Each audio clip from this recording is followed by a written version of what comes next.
Al igual que nosotros, ustedes también deben haber oído que algo está pasando en Venezuela estos días.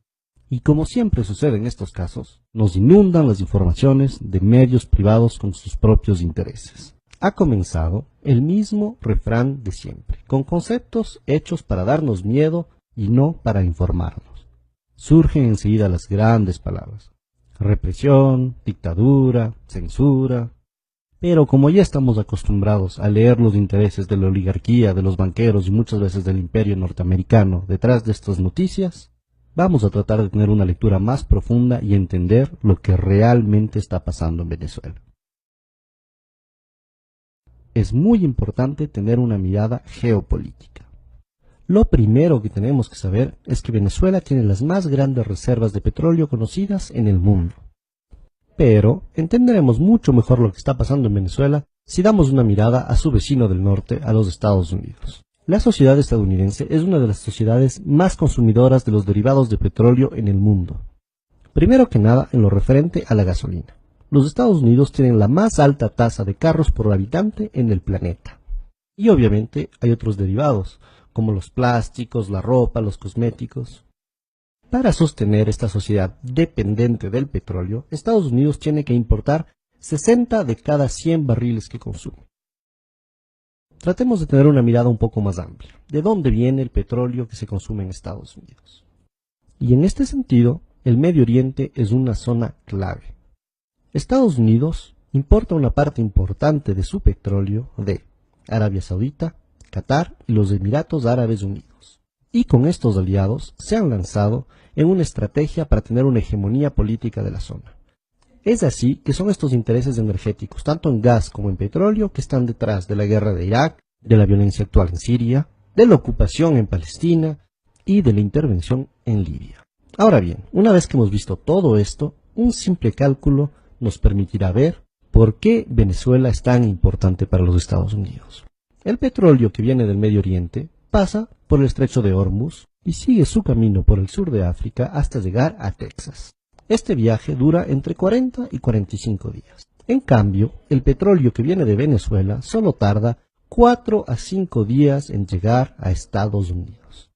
Al comparar el costo que significa traer el petróleo del Medio Oriente y no de Venezuela, podemos entender muy claramente cuáles son los intereses norteamericanos en este asunto. Ahora bien, es muy importante que entendamos cómo estos intereses determinaron la historia de Venezuela. Durante más de 40 años, esta estuvo determinada por lo que se llamaba el Pacto de Punto Fijo. Este fue un pacto político entre la Acción Democrática y el COPEI, el Comité de Organización Política Electoral Independiente. A través de este pacto concordaron un programa político común. Lo único que cambiaba es que iban alternándose el uno y el otro según las elecciones. Estos dos partidos de derecha secuestraron totalmente la democracia venezolana por más de 40 años, defendiendo únicamente los intereses de la oligarquía y dejando al pueblo venezolano sin ninguna representación. Eso sí, lo que se garantizó durante esos 40 años fue un petróleo a buen precio para los Estados Unidos. Esto causó mucho malestar en el pueblo, que comenzó a manifestarse cada vez más fuerte. En febrero y marzo de 1989, estas manifestaciones llegaron a su auge hasta lo que se llamó el Caracazo. Este hito tristemente histórico para Venezuela significó la orden del gobierno venezolano para disparar sobre los manifestantes. Murieron más de 3.000 personas en una semana. Entre los mandos militares que se negaron a disparar sobre los manifestantes durante el Caracazo, se encontraba uno muy particular: el comandante Hugo Chávez Frías. Luego de haber tratado de derrocar a este régimen asesino de la oligarquía a través de una rebelión militar que no funcionó, el comandante Chávez se presentó a las elecciones y fue así que fue electo en 1998 presidente de la República de Venezuela.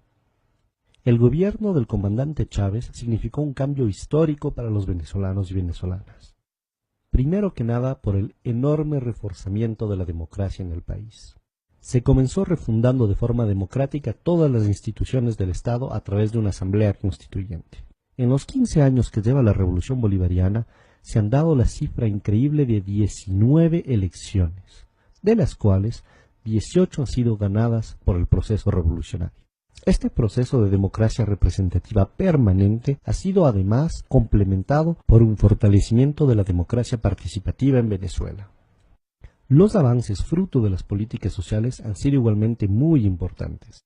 La pobreza pasó de 54,2% en 1995 a 23,9% en el 2012.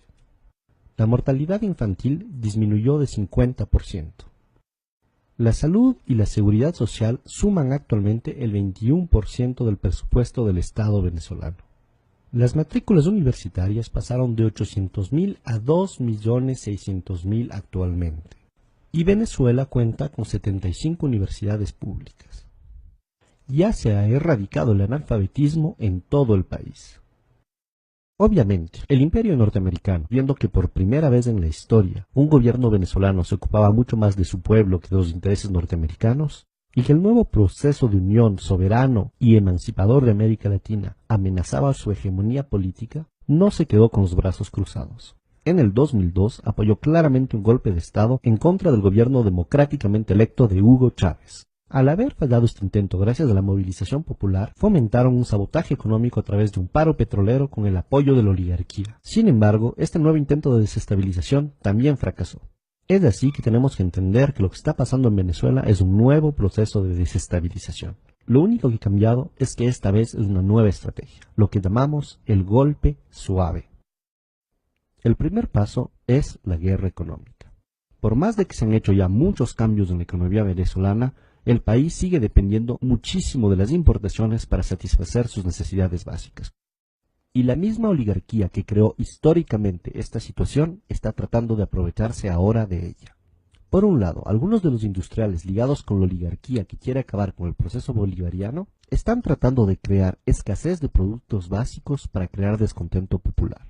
Y por el otro lado, algunos sectores importadores que también quieren acabar con este proceso están especulando con los dólares en vez de utilizarlos para importar productos de necesidades básicas para el país. Esto demuestra una vez más el cinismo de la oligarquía venezolana dispuesta a todo para volver al poder. Muy bien, ahora veamos el segundo y tal vez el más importante de los ejes del golpe suave. Este es el de la manipulación mediática. La oposición golpista venezolana tiene dos facetas. Una que se muestra pacífica y la otra que es claramente violenta. Y ciertos medios de comunicación, tanto en Venezuela como en el exterior, se han convertido en el eje central de esta estrategia de golpe suave al manipular de forma totalmente vergonzosa los hechos que están sucediendo en Venezuela. Ellos quieren hacer creer al mundo entero que el gobierno venezolano está reprimiendo duramente simples manifestantes pacíficos. Pero este guión ya lo conocemos y no caeremos tan fácilmente en esa trampa. Si miramos un poco la historia de estos últimos años en América Latina, nos damos cuenta que Estados Unidos y las oligarquías no se han quedado de brazos cruzados frente a los movimientos progresistas. Primero estuvo el fallido intento de golpe de Estado en Venezuela en el 2002. Desafortunadamente, en el 2010 el golpe de Estado en Honduras sí funcionó. Después le tocó el turno al Ecuador, donde por suerte el intento de golpe de Estado del 2010 fracasó. Pero esto no se acabó ahí. El gobierno paraguayo de Lugo no tuvo tanta suerte y en el 2012 fue derrocado por un golpe de Estado parlamentario. Finalmente, en el 2012 y recientemente en el 2014 también se han denunciado intentos de golpe de Estado en Bolivia. Esta vez en Venezuela la historia está tratando de repetirse, pero no dejaremos que esto suceda. Los pueblos latinoamericanos hemos aprendido mucho de nuestro pasado, y esta vez no dejaremos que ni el imperio norteamericano ni las oligarquías nacionales logren arrebatarnos el proceso de cambio en el que nos encontramos. Fuerza, compañeros venezolanos, no dejaremos que este golpe suave se realice.